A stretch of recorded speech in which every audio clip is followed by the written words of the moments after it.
اپنا وہ ریاض لال جی فرنٹ مین رکھ کے ہمارے سامنے میرے پاس آئے لوگ چیمبر والے, انہوں نے کہا جی یہ سٹیل مل سستی بلٹس اس کو بھیجا, اس کے تھرو پیسے دے رہا ہے. وہ سٹیل مل آج بند پڑی ہے. ایک ایک ادارہ انہوں نے تباہ کیا, بھرتیاں کی لوگوں کی. وہ ادارے اتنے بڑے بڑے ہو گئے ہیں کہ وہاں پینشن ہی اتنی آ گئی ہے کہ کچھ بچتا نہیں ہے سیلریز اور پینشن کے بعد کے ادارے کو ٹھیک کر سکے. ایک ایک ادارہ تباہ کیا. ملک کا سب سے بڑا جو کرنٹ اکاؤنٹ ڈیفیسٹ جس کے اوپر سارا پریشر پڑتا ہے, اگر آپ کا کرنٹ اکاؤنٹ یعنی کہ ڈالر زیادہ ملک سے باہر جا رہے ہیں اور کم اندر آ رہے ہیں تو پریشر روپے پہ پڑتا ہے, وہ گر جاتا ہے. تو وہ میں آپ کو بتا, جب روپیہ گرتا ہے تو غربت پھیل جاتی ہے ملک میں. تو سب سے بڑا current account deficit, fiscal deficits جو کہ آپ کی آمدنی اور خرچے, وہ بڑا ڈیفیسٹ. سارے ادارے خسارے میں. پاور کانٹریکٹس جو انہوں نے سائن کیے اسپیکر صاحب, یہ عمر ایوب آپ کو بتائے گا, وہ یعنی ایسے لگ رہا تھا کہ کسی دشمن نے آ کے ایک ملک کو نقصان پہنچانے کے لیے پاور کانٹریکٹ سائن کیے. ان کے اندر وہی پاور پروجیکٹس آپ کہیں اور دیکھ لیں کسی اور ملک میں, بلکہ اپنے ملک میں دیکھ لیں اور وہ دیکھیں کہ انہوں نے کس پیسے بنائے, وہ کس پیسے پہ. گیس کا کانٹریکٹ سائن کیا ہم نے آ کے اسی ملک سے 30% کم پیسے پہ گیس کا کانٹریکٹ سائن کیا, ان کا کانٹریکٹ چینج کیا. ساری گورنمنٹ جب اوپر سے پرائم منسٹر لگا ہوا پیسے بنانے. پرائم منسٹر ایک نوکری کر رہا ہے کس کے لیے, ایک دبئی کی کمپنی کے لیے. کبھی دنیا میں سنا ہے اس طرح, کبھی یہ مذاق سنا ہے جی کہ ملک کا پرائم منسٹر کسی دنیا کو دبئی کی کمپنی کے اندر نوکری کر رہا ہے. ادھر سے یہاں ڈیفنس منسٹر ان کا, فورن منسٹر, وہ دبئی کی کمپنی سے نوکری کر رہا ہے. اور وہ ایک انٹیریئر منسٹر, وہ کوئی سنا ہے سنتری بنا ہوا تھا کسی سعودی عربیہ کی کمپنی میں, مجھے نہیں پتا. کبھی یہ سنا ہے یہ ملک سے کسی ملک سے ایسا مذاق ہوا ہے؟ یہ سارے طریقے تھے اس ملک سے پیسہ منی لانڈر کر کے باہر لے جانا. آج مجھے یہ بتائیں, میں یہ جو سارے ہماری جو اپوزیشن ہے, میں ان سے سوچتا ہوں, میں کئی دفعہ ان کی شکلیں دیکھ کے پوچھتا ہوں ان سے کہ کیا آپ واقعی سمجھتے ہیں کہ آپ دونوں کے لیڈر ایماندار ہیں؟ کیا یہ واقعی سمجھتے ہیں کہ ان کی جو یہ دولتیں بڑی ہیں یہ ایمانداری سے بنی ہیں؟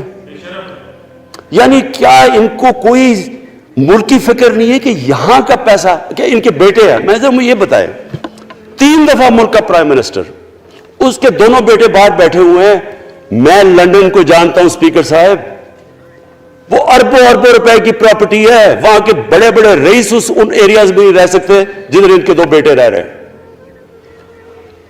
ملک سے بھاگ گئے جی, ہم پاکستانی شہری نہیں ہیں.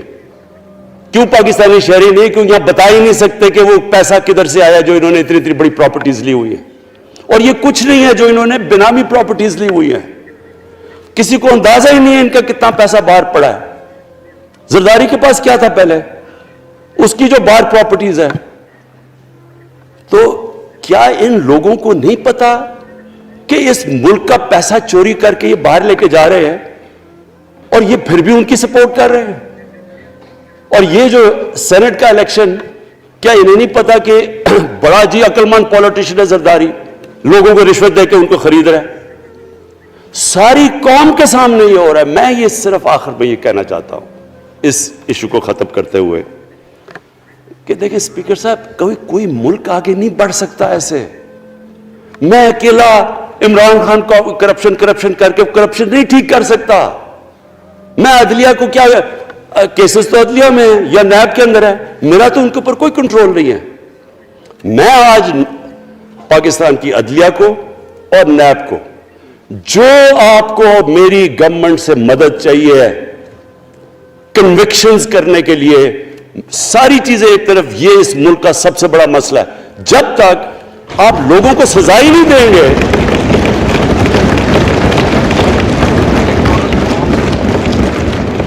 جب تک لوگوں کو سزا ہی نہیں ملیں گی. دیکھیں جی, کسی معاشرے میں جب سزا اور جزا ہی نہیں ہے, صرف غریب آدمی جیل میں جائے, طاقتور جلسے کرنے شروع ہو جائے کہ جی مجھے این آر او دو, وہ وہ نیب کے عدالت سے نکلتے ہیں, پھول پھینک رہے ہیں ان کے اوپر. اربوں روپے کی چوری کی ہوئی ہے انہوں نے. وہ تو اسپیکر صاحب, میں ایک معاشرہ کرپشن کے خلاف لڑتا ہے. آپ جتنے مرضی قانون بنا دیں, وہ کرپشن کے خلاف وہ کرپشن نہیں ختم کر سکتے. معاشرہ فیصلہ کرتا ہے کہ ہم نے اس ملک میں کرپشن نہیں ہونے دینی. معاشرے کی اخلاقیات ایسی ہونی چاہیے کہ جو کرپٹ آدمی ہو وہ کبھی اس کی شکل نہ دکھا سکے پبلک کے اندر. جو میڈیا کا رول ہے, میں اپنے میڈیا والوں کو بھی کہنا چاہتا ہوں, جو اسحاق ڈار سے کیا تھا ہارڈ ٹاک میں اسٹیون سیکر نے, وہ ہر جگہ یہ ہوگا. آپ جب بھی کسی بھی مغربی معاشرے میں کسی نے پبلک کا پیسہ چوری کیا, اس کی جرات نہیں ہوگی ٹی وی پہ جانے کے لیے. میں نے تو وہاں دیکھا ہوا ہے, بڑے بڑے نام, ایک دھبا لگتا ہے آپ کے اوپر کرپشن کا کیس, آپ سارے میڈیا سے باہر ہو جاتے ہیں. یہاں ہر روز شام کو بیٹھ کے اربوں روپے کی کرپشن کی ہوئی ہے, ان کو کسی نے قتل کیے ہوئے ہیں, اور آرام سے بیٹھ کے جراوہ میں لیکچر دے رہے ہوتے ہیں. اسپیکر صاحب, معاشرہ لڑتا ہے. اس کے اندر ہمیں سب کو مل کے اپنے ملک کو اگر بچانا ہے, معاشی طور پہ بھی بچانا ہے, پہلے ہمیں اپنے اخلاقی سٹینڈرڈز ٹھیک کرنے پڑیں گے. سارے ملک کو مل کے لڑنا پڑے گا. اگر ہم نے اپنے بچوں کے مستقبل کو بچانا ہے, اپنی آنے والی جنریشنز کو بچانا ہے, اس ملک کو ایک عظیم ملک بنانا ہے, تو وہ شروع ہوگا جب ہم مدینہ کے ریاست کے سب سے بڑے اصول عدل اور انصاف, کیونکہ انصاف اور عدل جب ایک معاشرے میں آ جاتا ہے, جب ایک معاشرہ کھڑا ہو جاتا ہے میریٹوکریسی کے اوپر, جب ایک معاشرے میں صرف ایک جو کرپٹ جتنا مرضی طاقتور ہو وہ جیل میں جاتا ہے اور عام آدمی اوپر آ سکتے ہیں, وہ معاشرہ تب آگے بڑھتا ہے. تو میں صرف اس کے اوپر یہ کہنا چاہتا ہوں کہ مجھے ساری قوم کی اس میں مدد کی ضرورت ہے. میں اپنی ساری زندگی کوشش کر چکا ہوں اور کرتا رہوں گا. میں تو اپنی پارٹی کو یہ بھی کہا تھا کہ اگر میری پارٹی ساری بھی چھوڑ دے, میں اکیلا بھی ان کے خلاف لڑتا رہوں گا. میں تو کبھی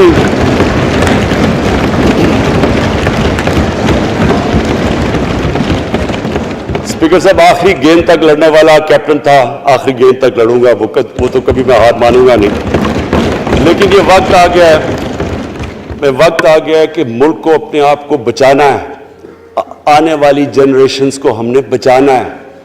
ہم تب تک نہیں کر سکتے انفارچونیٹلی جب تک ہم سب مل کے فیصلہ کریں کہ یہ جو اوپر بیٹھے ہوئے ہیں جنہوں نے 30 سال سے ملک کو چوری کر رہے ہیں, ان کو ہم بجائے وہ صحافی جا کے کہہ رہے ہیں جی ہائی کورٹ کے اندر کی جی اس کو تقریر کرنی دینی ہے, وہ نیلسن منڈیلا جو باہر بیٹھا وہ تقریر کرنا چاہیے جی, پتہ نہیں عوام کو سننا چاہیے کہ وہ یہاں سے بھاگا کیسے, اس کے پیسے کیسے. یعنی کہ میں حیران ہو گیا تب. اور اب اسپیکر صاحب میں صرف مختصر بات کر دوں آگے کی. دیکھیں, پاکستان ایک مشکل وقت سے نکل کے اب ہم ایک سٹیبل اور آگے بڑھنے کے سٹیج پہ آ گئے.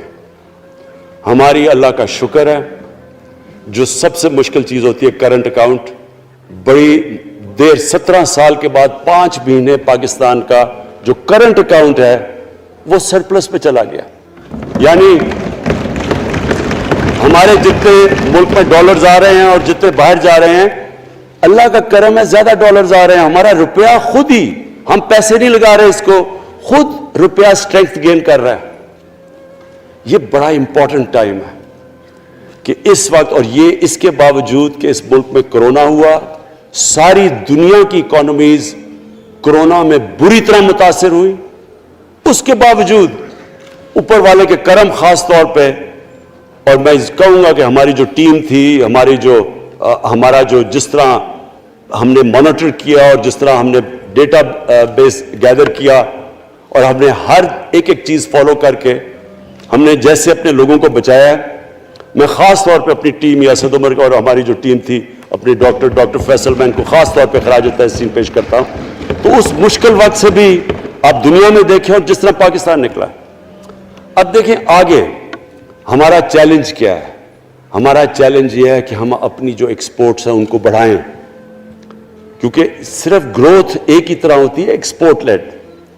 اللہ کا شکر ہے کہ بیرون ملک پاکستانیوں نے ریکارڈ پیسہ پاکستان بھیجا ہے. جو کہ ہمارے ملک میں آیا ہے ریمیٹنسز کے. اب ہم نے انویسٹمنٹ کے اوپر لگے ہوئے ہیں. اس وقت سب سے زیادہ کمپنیز رجسٹر ہوئی ہیں ایسی سی پی میں. اس کا مطلب کہ نئی انویسٹمنٹ پاکستان میں آنے والی ہے. لوگ تیار ہو گئے انویسٹ کرنے کے لیے. ہمارا صرف مسئلہ اسپیکر صاحب ایک ہے بجلی کا. یہ بڑا مسئلہ ہے. کانٹریکٹ مہنگے سائن کیے ہوئے, جس بجلی جو کانٹریکٹ سائن کیے ہوئے ہیں اس کو جس پہ وہ بجلی پروڈیوس ہو رہی ہے, بدقسمتی سے وہ اگر بجلی کی قیمت بڑھاتے ہیں تو لوگ آگے اور مشکلوں میں پڑے ہوئے ہیں. بجلی کی وجہ سے سب چیزیں مہنگی ہو جاتی ہیں. نہیں بڑھاتے تو قرضے, وہ جو گردشی قرضے ہیں وہ بڑھتے جا رہے ہیں. ہمارا ایک یہ چیلنج ہے. اس کے اوپر صرف اپنی قوم کو بتانا چاہتا ہوں کہ باقاعدہ ہم ہر طریقہ سوچ رہے ہیں کہ ہم نے اس میں سے کیسے ہم نے اپنے لوگوں کے اوپر بوجھ کم کرنا ہے. ایک تو میں اپنی ٹیم کو یہ بھی کامیابی دیتا ہوں کہ بڑی دیر اور مشکلوں سے آئی پی پیز کے ساتھ ہم نے نئے کانٹریکٹ سائن کیا, جس کے اندر بہت پاکستان کا پیسہ بھی بچے گا اور جو آگے جا کے قرضہ بڑھنا تھا وہ نہیں بڑھے گا. جو میرے اوپر سب سے زیادہ پریشر ہے اس وقت اسپیکر صاحب وہ ہے مہنگائی کا.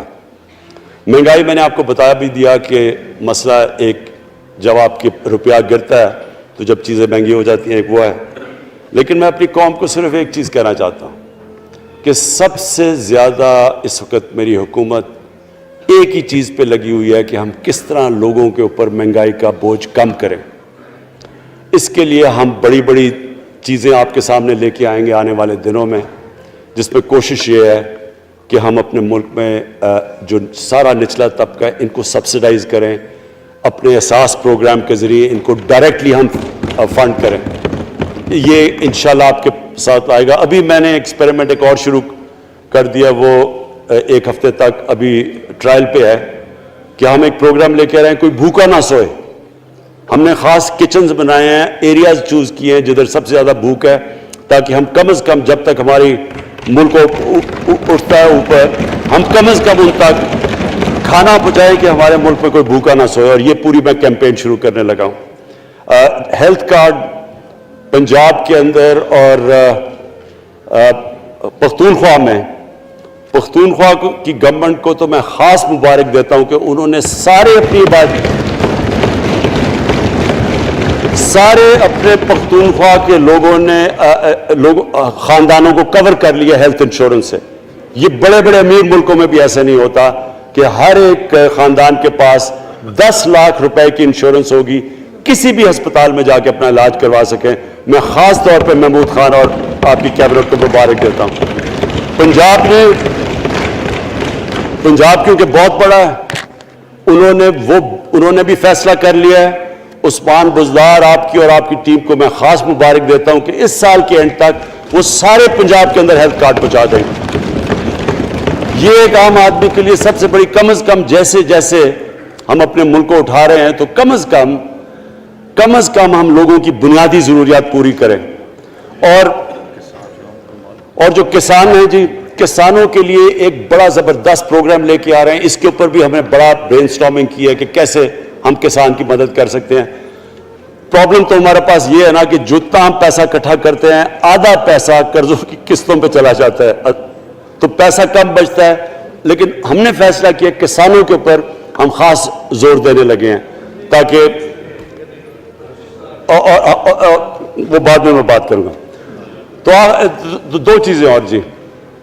دیکھیں, میں قوم سمجھتی ہے نا کہ اب ہم کیسے یہ جو قرضے ہمارے اوپر چڑھے ہوئے ہیں ان سے کیسے نکلنا ہے. اس سے صرف ایک ہی طریقہ نکلنے کا کہ ہم اپنے ملک میں دولت کے اندر اضافہ کریں, ویلتھ کریشن کریں.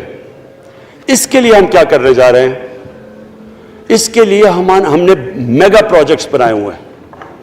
ایک ہے راوی سٹی لاہور, دوسرا اس وقت ایک والٹن کے اوپر ایک ہم بزنس سینٹر بنانے لگے ہیں لاہور کا, وہ بہت میگا پروجیکٹ ہے. اور پھر تیسرا جو ہے ایک جزیرہ بنڈل آئلینڈ کراچی سے تھوڑے 1-2 کلومیٹر کے فاصلے پہ. ان سے یہ کیوں کرنے جا رہے ہیں, میں صرف لوگ سمجھیں کہ کیوں. ایک تو یہ ہمارے شہر پھیلتے جا رہے ہیں, جتنا شہر پھیلتا جائے گا نہ آپ ان کو سیوریج دے سکتے ہیں، نہ پانی دے سکتے ہیں، نہ صفائی کر سکتے ہیں. تو جو دنیا کے ماڈرن سٹیز ہیں وہ اوپر جاتے ہیں، یعنی وہ بلڈنگ اوپر جاتی ہے، بجائے اگر آپ پھیلتے جائیں تو مشکل ہو جاتا ہے سرو کرنا. تو ایک تو ماڈرن سٹیز پہلی دفعہ بنا رہے ہیں پاکستان میں اسلام آباد کے بعد. ایک وہ راوی سٹی، وہ بہت ضروری ہے. اس سے لاہور کا جو پانی نیچے جاتا جا رہا ہے وہ ہم وہاں بیراج بنا کے پانی اس کا بچانے لگے ہیں.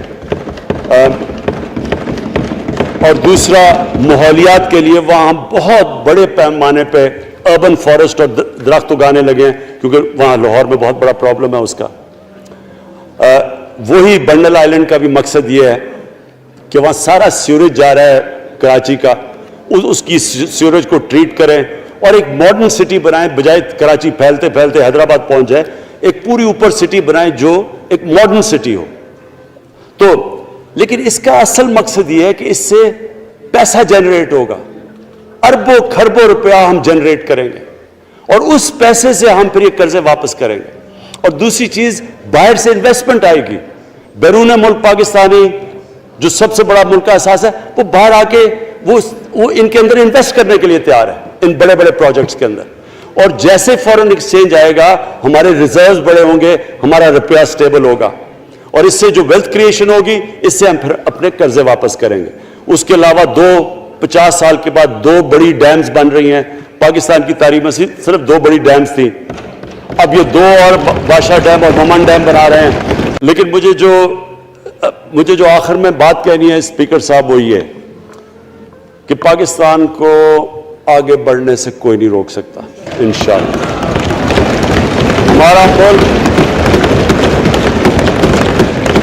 ہمارے ملک میں، کیونکہ میں شاید ہی لوگ اتنا اپنے ملک کو انہوں نے اس طرح دیکھا جیسے میں نے سارا ملک پھیرا ہوا ہوں. اللہ نے ہر قسم کی نعمت دی ہے. اس ملک میں جو پوٹینشل ہے شاید ہی کسی ملک میں ہے. اس کا جو لوکیشن ہے جیو اسٹریٹجک وہ بھی شاید ہی کسی ملک کے پاس ہے.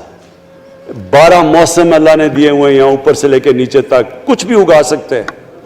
زرخیز زمین ہے جس کو ہم صحیح طرح استعمال نہیں کر پا رہے کیونکہ ہماری ساری پروڈکٹیوٹی بڑی کم ہے، ٹیکنیکس بڑی پرانی ہیں.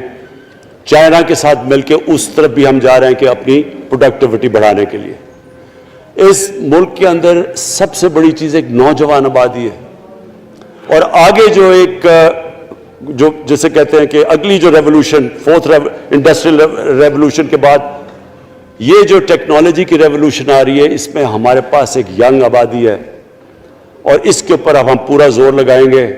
اور انشاءاللہ یہ جو ہماری آبادی ہے یہی ایک ینگ آبادی پاکستان کو اٹھا دے گی اگر ہم ان کو صحیح معنی میں ٹیکنیکل ایجوکیشن دے دیں. جو میں الیکشن کمیشن، کیونکہ بڑے ناراض ہو گئے تھے کہ میں نے کہا وہ الیکشن کے اوپر میرے کامنٹس تھے، میں ان کو یہ کہہ دوں کہ ہم نے یہ فیصلہ کیا ہے الیکٹرل ریفارمز کا. ہم اب ٹیکنالوجی کے اوپر وہ جو EVM مشینز ہیں، الیکٹرانک مشینز لے کے آئیں گے.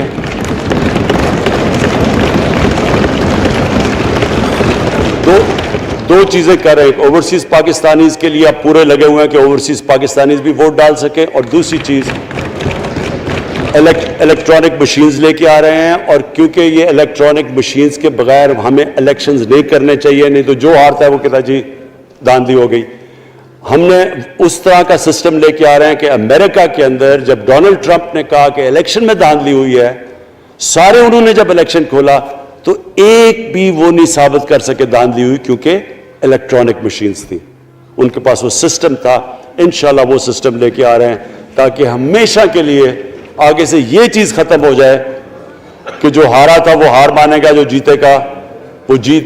جس طرح کہ انشاءاللہ ہماری حکومت کرے گی، جس طرح کہ ایز کیپٹن پاکستان دنیا کی کرکٹ کی تاریخ میں پہلی دفعہ نیوٹرل امپائرز میں لے کے آیا تھا. بہت بہت شکریہ.